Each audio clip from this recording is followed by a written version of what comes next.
ওসমান হাদির মৃত্যু পুরো বাংলাদেশকে নাড়িয়ে দিয়েছে। শোককে শক্তিতে পরিণত করে সবাই প্রতিজ্ঞা করেছেন হাদি ভাইয়ের বিচার শেষ না হওয়া পর্যন্ত তারা ঘরে ফিরে যাবে না। হাদি ভাইয়ের রক্ত, এই আমার ভাইয়ের রক্ত। শরীফ ওসমান হাদি, যিনি জুলাই গণঅভ্যুত্থান ও ইনকিলাব মঞ্চের একজন সাহসী মুখপাত্র ও তরুণ নেতা ছিলেন, তার বলিষ্ঠ কণ্ঠ, প্রতিবাদী ভূমিকা এবং ইনসাফের সমাজ প্রতিষ্ঠার আকাঙ্ক্ষা মানুষকে গভীরভাবে আন্দোলিত করেছে। আমি স্বপ্ন দেখে যেতে চাই, আমি আমাদের এমন টিম, আমি আমার সন্তানকে রেখে যেতে চাই, আমার মৃত্যুর পরে যেন এই লড়াই বন্ধ না হয়, এই লড়াই যেন বাংলাদেশে কিয়ামত পর্যন্ত জারি থাকে। তার জনপ্রিয় উক্তিগুলো মূলত সাহস, ন্যায় বিচার ও বিপ্লবের বার্তা দিত, যা তরুণ প্রজন্মকে অনুপ্রাণিত করত। তার মৃত্যুর পর আমরা সবাই হাদি হব স্লোগানটি আকাশে বাতাসে শোনা যায়, যা তার আদর্শের প্রতি আনুগত্য প্রকাশ করে।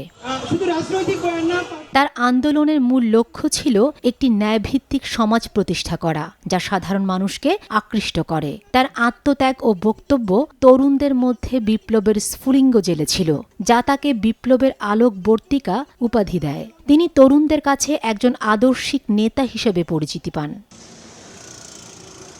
হাদির কথা ছিল সরল, কিন্তু তার ওজন ছিল পাহাড়সম। তার কণ্ঠ পৌঁছে গিয়েছিল রাজপথে, মানুষের হৃদয়ে। তিনি বলতেন, ন্যায় বিচার কোনো বিলাসিতা নয়, ন্যায় বিচার মানুষের অধিকার। একজন অস্ত্রহীন, কণ্ঠহীন, শক্তিহীন মাজলুমের কি থাকে? শুধু জবান। এর মানে হলো মাজলুমের গালিটাই হলো তার মুক্তির মহাকাব্য। ওসমান হাদি স্বপ্ন দেখতেন একটি ইনসাফের সমাজ, যেখানে ভয় নয়, নির্ভয়ে সবাই তার মনের কথা বলতে পারবে, যেখানে ক্ষমতা নয়, ন্যায় হবে শেষ কথা। তরুণরা তার মধ্যে খুঁজে পেয়েছিল নিজেদের গল্প।